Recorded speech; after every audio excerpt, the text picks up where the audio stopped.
Hi guys, welcome back. It's me, Crystal Sky. How are y'all doing today?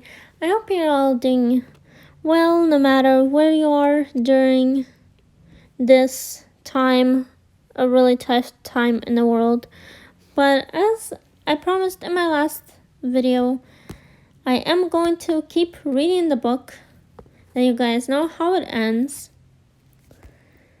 So let's begin, but before we begin, I'll give you guys 5 minutes to hit that like button, hit the subscribe button, and hit those notifications. 5, 4, 3, 2, 1. Have you guys hit it yet? I hope you have. Now, let's start reading where we left off. But first, guys, I'll tell you what pages so that if you have this book, you can read alone. Today I'm reading page 47 to 52.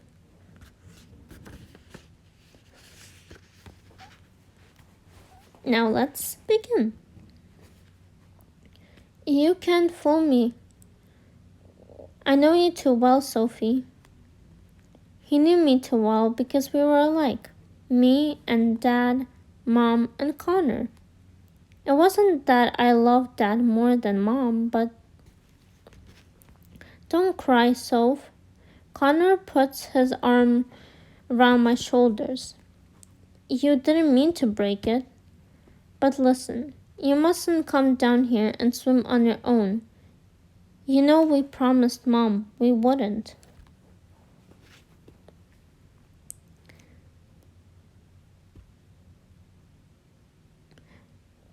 Mustn't come down here and swim? An indication shocks my tears away.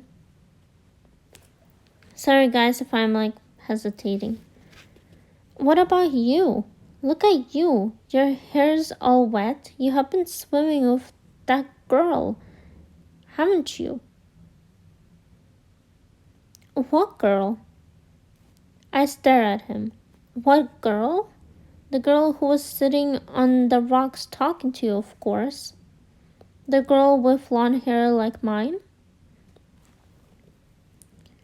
Connor looks at me with the elder brother look I hate.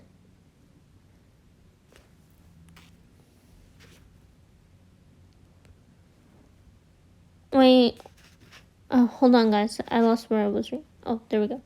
How could you see her hair if we were right over on the rocks? I could see her quite clearly. The trouble with you, Soph, is that you see one thing and then you imagine something else. I didn't make up stuff. I used to when I was little, but I don't now. If you say so. I don't, Connor. Not much anyway. You're only saying that to stop me asking about her. All right then. I went swimming after I cleaned out the shed. Maybe I should have told you I was going, but I didn't. Just for once I feel cold inside from fear of what he is going to say. What did Connor want that I couldn't give him? I don't know, goes on Connor, as if he's talking to himself. I wanted some space, I suppose. Oh. And then after I would been swimming, I sat on the rocks to get dry. End of story. But Connor, it was this morning that you cleaned out the shed. It's way past 7 o'clock in the evening now.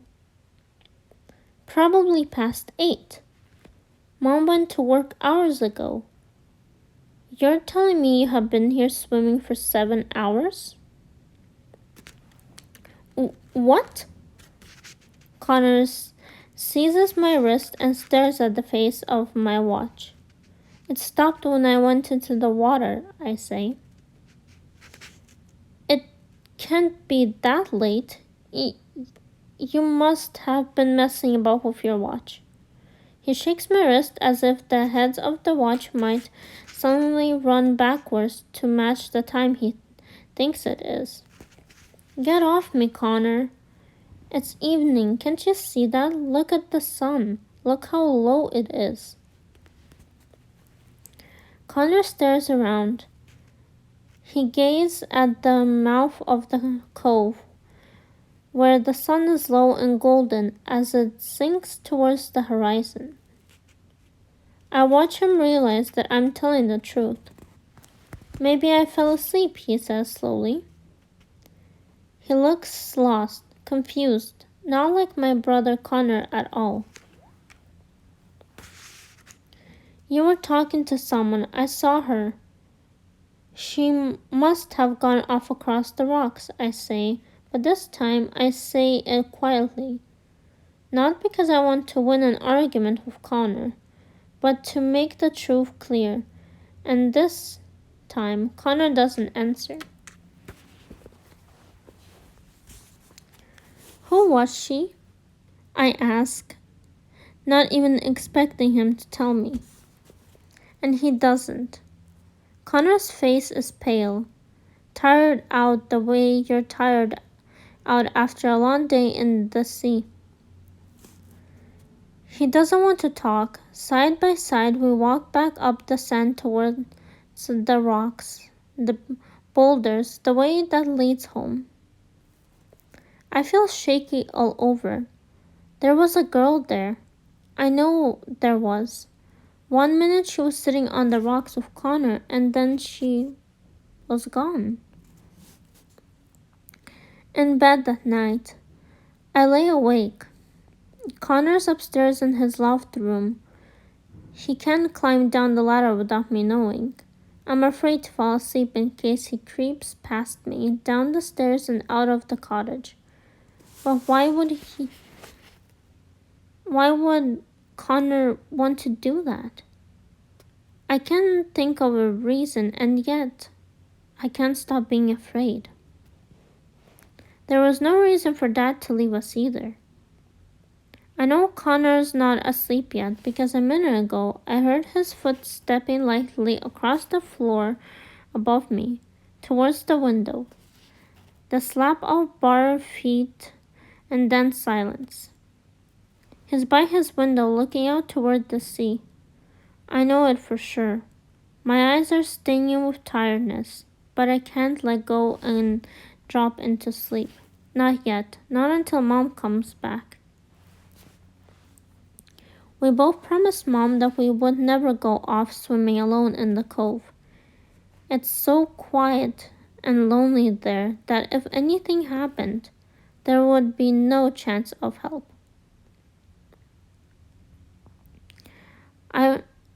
We would have always kept our promise until today. It wasn't just Connor who broke it either. If I haven't seen him on the rocks, I would have gone on walking deeper into the water with the sea pulling me like a magnet. How far would the sea have pulled me? Maybe there's sea magic too. The same as Dad once said there was earth magic. Granny Grant's magic was mostly Benjamin, Dad said. But what about the sea's magic? The sea's strong and wild, and if you make a mistake, the sea will make you pay. Sometimes you pay with your life. Dad used to say that the sea doesn't hate you, and it doesn't love you. It's up to you to learn its ways and keep yourself safe. But I didn't even think about keeping myself safe today, down at the cove. All I wanted was to go with the tide. I didn't even think of Mom or Connor because the sea was pulling me so hard. Is that how Connor felt? Did he forget about all of us? so that hours passed like minutes.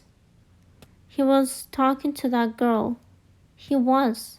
I didn't imagine it. She was wearing a wetsuit, and her hair was long and wet and tangly, hanging over her shoulders and hiding her body. They were laughing and talking. She and Connor didn't look as if he would just meet her for the first time. My watch. Mom will go crazy when she finds out that my watch isn't working anymore. She said it was too good for every day and I should put it away and only wear it on special occasions. Dad said I could wear it every day. I argued. In the end, Mom agreed. But you would better look after it, Sophie. You can be so careless. She sounded like my school report. Good work is spoiled by carelessness.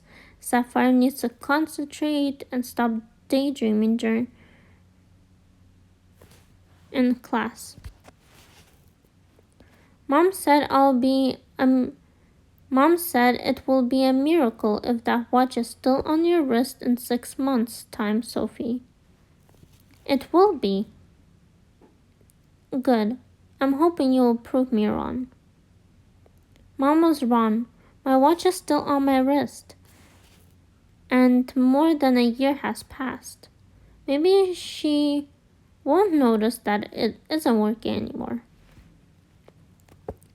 Connor's up there in his loft room, not moving, not sleeping, staring out of the window. All I want to hear is the tread of Connor's bare feet back over the floorboards to his bed.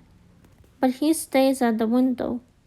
I pull my curtain open and see that the moon is rising. Even ordinary things are starting to look mysterious.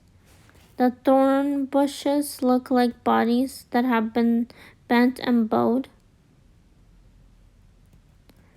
Those white towels on the washing line that I forgot to bring in look like ghosts.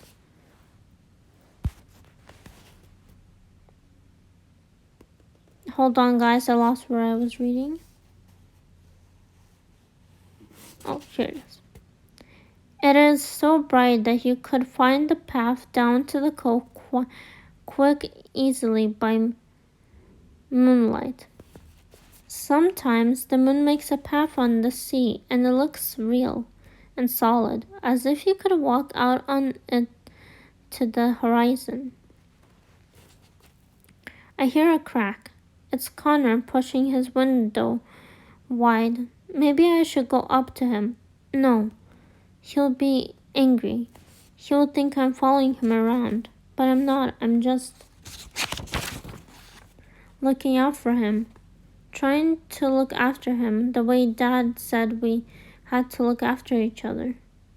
As long as you two look out for each other, you'll be safe enough. I can hear Dad's voice saying those words exactly as if he was here in the room. If I shut my eyes, it will be almost as if he were here. No, if I'm not careful, I'm going to fall asleep. And then Connor would creep down the ladder and out of the house without me knowing. I sat up in bed and very quickly switched on the little lamp by my bed. As soon as I heard Mom's car up by the gate, I can quickly turn the light off before she opens the gate and drives down the track and sees it. On my bedside table there is a green and silver notebook, which I used to keep my diary in. I have torn out the diary pages, because they were all about things that happened a long time ago, when our life was different. Now I write lists. I pick up my favorite black and silver pencil. List of things that might have happened to Dad. One of those factory fishing boats came too close in shore. Dad's boat got dragged in its net. He was drowned. They untangled his boat and dropped it overboard so no one would have any evidence, because it's against the law to be fishing where they were fishing.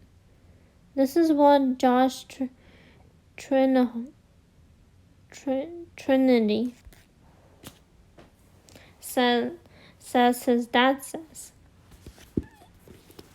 Alright guys, I hope you enjoyed this video, and sorry that, excuse me, I have hiccups. As I was saying, sorry that there is a lot of reading mistakes. Like I said in my previous video, I haven't written.